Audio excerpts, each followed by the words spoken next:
কি কর্মসূচি দাদা আজ?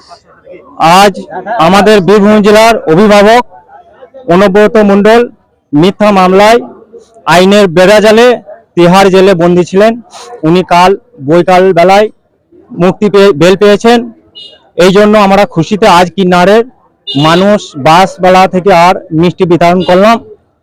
আমাদের 35 বছর আমার বয়স। আগামীকাল যে আমার লাইফে আনন্দ পেয়েছি তা আমার বলে আর বোঝানো যায় না। ওই জন্য আমরা আজ খুশিতে সমস্ত কর্মীরা যারা অনুব্রত মণ্ডলের টিম তারা আজ কিনারে মিষ্টি খাওয়ানো হলো। এতদিন কি অনুব্রত মণ্ডলের টিম কাজ করতো? অনুব্রত মণ্ডলের টিম কাজ করেছে, কিন্তু নানুরের ক্ষেত্রে সুবিচার হয়েছে। কারণ অনুব্রত যে মণ্ডলের দেওয়া পদ মাননীয় মুখ্যমন্ত্রী মমতা বন্দ্যোপাধ্যায় কালীঘাটে একটা বৈঠক রেখেছিলেন। 6খানা অঞ্চল সভাপতি, যুব সভাপতি, সংখ্যালঘু সেলের সভাপতি উনাদেরকে নানুর বিধানসভায় কাজ করতে দেওয়া হয়নি এবং যারা কোর কমিটি ছিলেন উনাদের কিন্তু বলা হয়েছিল ওনার সুরা মিলেনি। ওই জন্য অনুব্রত মণ্ডলের জায়গা পূরণ করার জন্য দিদিকে কমিটি করে দিয়েছিল। কমিটিকে বলি কোনো কাজ হয়নি। আমার মনে হয় না যে বীরভূম জেলা কমিটি ঠিকঠাক কাজ করেছে। এতদিন কি উদ্দেশ্যে এই কাজ করা হয়নি আপনাদেরকে বসে? জানি না, আমাদের বসে থাকলে হয়তো লুটপুটি খাওয়া হবে না। ওই জন্য আমরা সঠিক কাজ করে গিয়েছি এবং জেলা সভাপতি এলে আবার সঠিক মানুষ সঠিক জায়গা পাবে, সেটা আমরা টাইম এলে দেখতে পাবেন। তাও আপনারা অনুব্রত পন্থী বলেই এই আচরণ?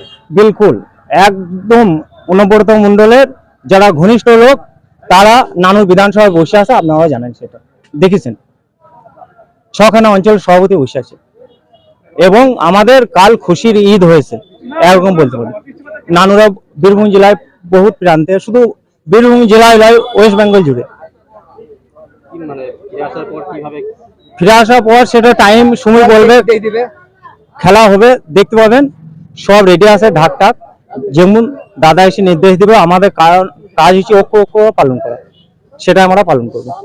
যেমন নির্দেশ দেয় উনি সেরকম পালন করেছি। এই জন্য আমাদের কুণ্ডসা করা হয়েছে টেস্টদার লোকগুলো। আমার নাম হচ্ছে শেখ আলামিন, কিন্না 2 নম্বর অঞ্চল সভাপতি। JHMB Event Management Private Limited, all types of event planner, a house government of Indian register. এখানে লাইভ শো, ব্র্যান্ড অ্যাক্টিভেশন, জন্মদিনের অনুষ্ঠান, কর্পোরেট শো, বিয়ের অনুষ্ঠান, স্কুল কলেজের অনুষ্ঠান, প্রোডাক্ট লঞ্চে, এমনকি ডিজে এবং অর্কেস্ট্রা সমস্ত স্টেজ প্রোগ্রাম এখানে উপলব্ধ। রেজিস্টার্ড অফিস শক্তিগড়, পূর্ব বর্ধমান। ব্রাঞ্চ অফিস বরনীলপুর, আনন্দপল্লী, পূর্ব Bardhaman. Branch office 10F Chandi road, Tollygunge, Kolkata 700040।